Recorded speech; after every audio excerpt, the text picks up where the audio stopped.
Alors, bonsoir à tous. Moi, pour vous raconter comment j'ai rencontré le Seigneur, il faut que je fasse un bond en arrière de 30 ans. Ça me fait beaucoup penser à ma famille, parce que c'est eux qui se sont approchés du Seigneur en premier. En ce qui me concerne, j'étais un enfant, je me suis converti à l'âge de 19 ans. J'étais un enfant qui croyait en un Dieu créateur, au niveau de la création, au niveau des animaux, au niveau de la terre, etc. Mais c'est tout, j'avais aucune autre connaissance. J'étais le dernier de la famille et je suivais un petit peu, surtout ma mère qui cherchait le bonheur, qui cherchait Dieu, qui cherchait une force, qui cherchait quelque chose, dans beaucoup de sciences, dans beaucoup de religions, dans beaucoup de pratiques, que ce soit au niveau religieux, de toutes sortes de religions, au niveau de l'occultisme. Voilà, ma mère avait une grande soif, elle était spirituelle et elle cherchait vraiment sincèrement Dieu, mais elle ne savait pas où. Et c'est elle qui s'est convertie la première, qui a donné son cœur au Seigneur, et également qui a eu une expérience avec Dieu lors de son adolescence, quand elle avait 13-14 ans, un petit peu comme Mario. Et par contre, elle s'est convertie quand elle avait la cinquantaine. Si j'ai quelque chose comme message à apporter ce soir, c'est que Dieu nous cherche, que Dieu vous cherche, et que tout ce qui arrive, ça a un but. Toutes les personnes qu'on rencontre, qui nous parlent de Dieu, les moments qui nous sont donnés, c'est voulu par Dieu, c'est parce qu'il nous cherche. Et mon histoire de conversion, c'est une histoire d'amour, parce que c'est ce qui manquait dans ma vie. J'étais le dernier donc, de la famille. On ne me laissait pas des responsabilités, on ne me faisait pas confiance. Et sans le savoir, il y a un rejet qui s'est installé en moi, que j'ai compris quand j'avais 18 ans, mais quand j'étais jeune, je l'ai subi, mais je ne l'ai pas compris. Et qui m'a fait me renfermer sur moi-même, ne pas avoir confiance en moi, être timide, voilà, ça ne se voit pas, mais voilà, être timide. Et quelque part, un petit peu porter un boulet, traîner un boulet qui m'empêchait d'avancer. Quand j'ai rencontré le Seigneur, j'avais donc 19 ans, j'avais fini les études, pas avec brio parce que c'était pas quelque chose qui m'intéressait. J'ai travaillé très jeune, à l'âge de 16 ans, et à l'époque où je me suis converti, j'avais 19 ans, je travaillais animateur radio. Voilà, donc j'étais dans le monde, dans le monde des soirées, des discothèques, de la fête et tout ça. Et un petit peu comme Mario, à l'âge de 11 ans, j'ai commencé à fumer le tabac. À l'âge de 13 ans, le cannabis, la marijuana, et puis l'alcool aussi, donc très très jeune dans ma vie. Et je cherchais une seule chose dans ma vie, c'était, comme on dit, me défoncer, être mal. Voilà, je ne sais pas pourquoi j'avais cette envie, j'avais besoin de me sentir mal. Et bien sûr, j'étais pas heureux, c'est évident. Mais c'était comme ça que je vivais. Et quand j'avais 19 ans, j'étais animateur radio, donc j'étais entre guillemets indépendant, j'avais mon propre appartement. Je suis parti très tôt de chez mes parents, à l'âge de 18 ans, parce que je ne m'entendais pas avec mon père. Mon père qui a quand même été là, qui s'est occupé de moi. Mais ça, je l'ai compris plus tard. Et je suis venu au Seigneur en voulant faire plaisir à mon père. Il m'a invité à venir à l'église, puisque ma mère s'était convertie, et très rapidement mon père aussi a fait une expérience avec Dieu. Lui, c'était par rapport à sa santé, à cause de la cigarette, il crachait du sang au niveau des poumons. Et quand il s'est donné au Seigneur, quand il s'est tourné vers le Seigneur, qu'il a crié à Dieu, il a arrêté de saigner du sang, il a été guéri instantanément. Ma sœur s'est convertie. Ma sœur, elle était stérile, elle ne pouvait pas avoir d'enfant avec mon beau-frère, ils étaient tous les deux stériles. Et il n'avait pas, quand il faisait les tests pour le sang, on s'appelle les examens, enfin bref, il n'avait pas ce qu'il fallait, le taux de globules blancs, le taux de globules rouges, etc. Il n'y avait rien qui n'allait. Et ma sœur, ça faisait des mois et des mois et des mois et des mois qu'elle n'avait plus ses règles. Donc voilà, par rapport à la médecine, c'était pas possible. Et quand ma sœur est venue à l'église, lors d'une réunion, elle n'a pas levé la main suite à un appel après la prédication, mais elle a dit « Seigneur, moi je ne lève pas ma main, mais tu connais mon cœur, si tu es ce Dieu-là qu'on prêche, moi je veux que tu touches mon cœur et que tu me guérisses. Et au moment où elle a fait cette prière, elle a eu ses règles dans l'église. Ça a pris un petit peu de temps, mais au fur et à mesure que les mois passaient, son organisme se rétablissait, ainsi que celui de mon beau-frère, et ils ont eu un enfant. Donc une fille, Sarah, qui va se marier. On va avoir la joie avec Jérémy d'être invité au mariage et de pouvoir la bénir, alors qu'elle ne devait pas être là.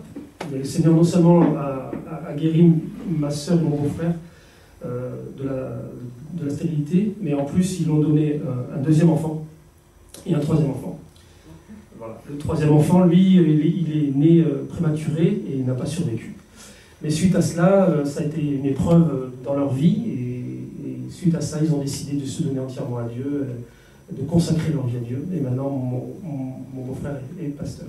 C'est une petite parenthèse, puisque je ne suis pas là pour parler d'eux, mais quand je parle de moi, je suis obligé de faire référence à ma famille, parce que c'est vraiment eux qui m'ont parlé du Seigneur.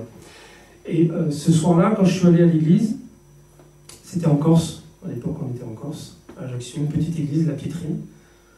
Et le Seigneur connaît toutes choses, et quand je vous dis que Dieu nous cherche, et Dieu vous cherche, parce que avant que je vienne à cette église-là, le pasteur avait fait des réunions en leur disant, bon voilà, s'il y a un inconverti qui vient, il faut l'accueillir, il ne faut pas le juger, etc. Il avait en plus donné des détails, cheveux longs, boucles d'oreilles, etc.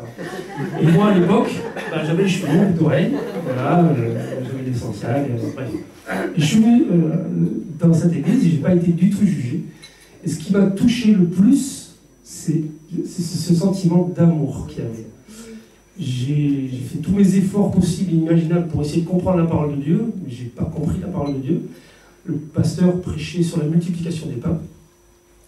Alors je ne comprenais pas trop, mais par contre, ce qui m'a touché profondément, c'est l'amour de Dieu.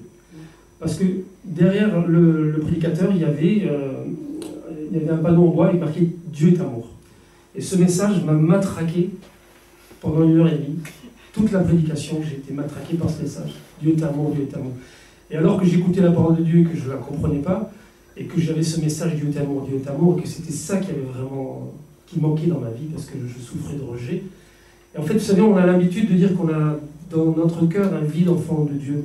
Et moi, c'était un vide en forme d'amour. Et c'était l'amour de Dieu. J'ai cherché l'amour, comme tout le monde, à travers des relations, à travers des expériences, à travers des sensations. Mais c'est vraiment l'amour de Dieu qui a touché mon cœur.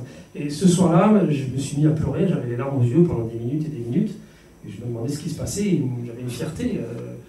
Je me suis dit, plus jamais je remettrai les pieds dans l'église. Et puis quelques temps ont passé, mes parents avaient l'habitude de se réunir entre eux, avec des amis, pour prier. Et un soir, alors qu'ils me laissent seul à la maison, ils me disent, bon voilà, on va faire notre soirée, voilà, ils me donnaient les consignes, etc.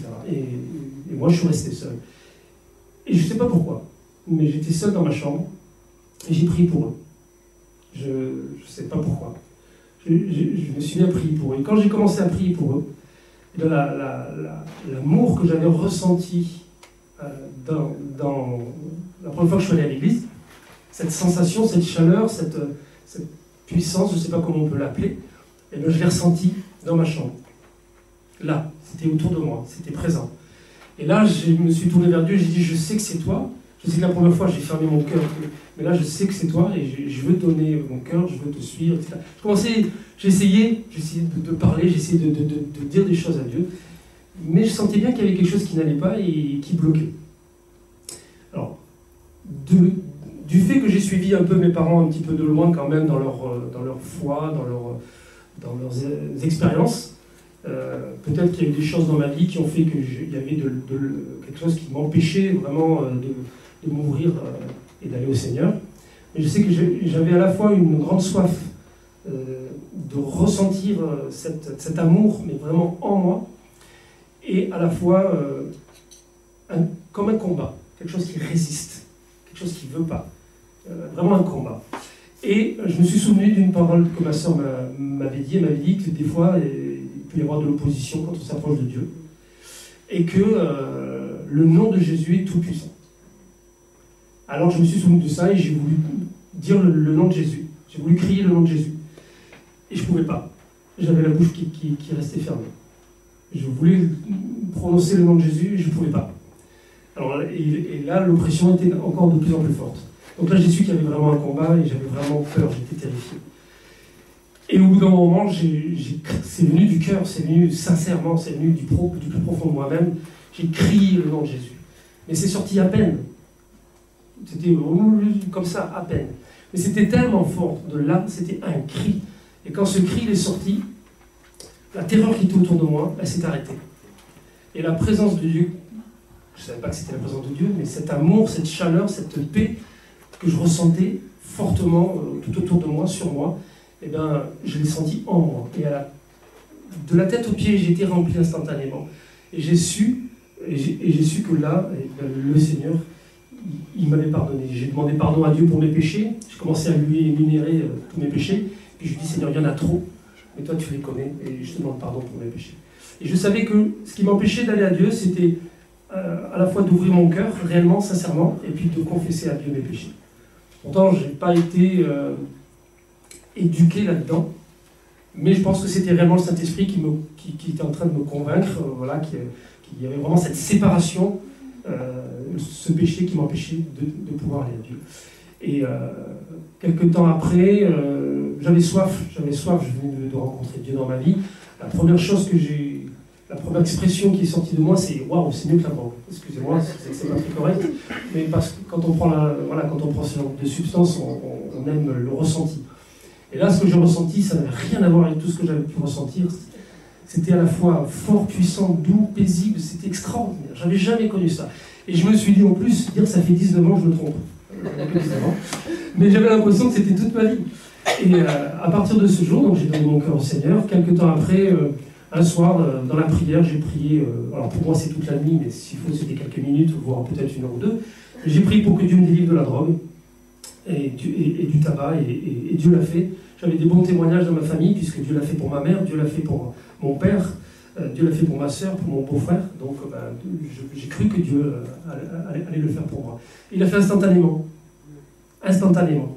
Pour la nicotine, pour la drogue, pour l'alcool. Dieu m'a délivré instantanément. Et quelques temps après, on a prié pour moi, parce que j'avais soif de Dieu. Et j'ai été baptisé du Saint-Esprit. Et après, peu de temps après, j'ai été baptisé d'eau. Et voilà, ça fait 30 ans que je marche avec le Seigneur. Dans ma marche avec Dieu, ça n'a pas toujours été rose. Pendant 10 ans, oui, j'étais entre guillemets à fond pour le Seigneur. Et puis mon mariage a capoté et j'ai rencontré donc un premier divorce. Et là, j'étais en colère, j'étais révolté. Et je suis parti pendant 7 ans, ce qu'on appelle rétrograde, loin de Dieu. Je suis retombé dans tous mes vices. J'étais persuadé que Dieu ne pouvait plus me redonner une chance. Mais ce que j'ai appris de mes 30 ans de conversion, c'est que l'amour de Dieu, c'est le même, le message de Dieu, c'est le même, la patience de Dieu, c'est la même, le pardon de Dieu, c'est le même. Et Dieu ne se lasse pas de pardonner. Dieu m'a pardonné, et Dieu m'a délivré, et il m'a encore apporté d'autres délivrances qui étaient encore plus extraordinaires, que je ne savais même pas que j'en avais besoin dans ma vie. Et je lui rends toute la gloire ce soir, parce que depuis que je me suis converti, s'il y a une chose dont je suis convaincu, c'est que Dieu nous appelle à témoigner. Et je vous encourage à le faire.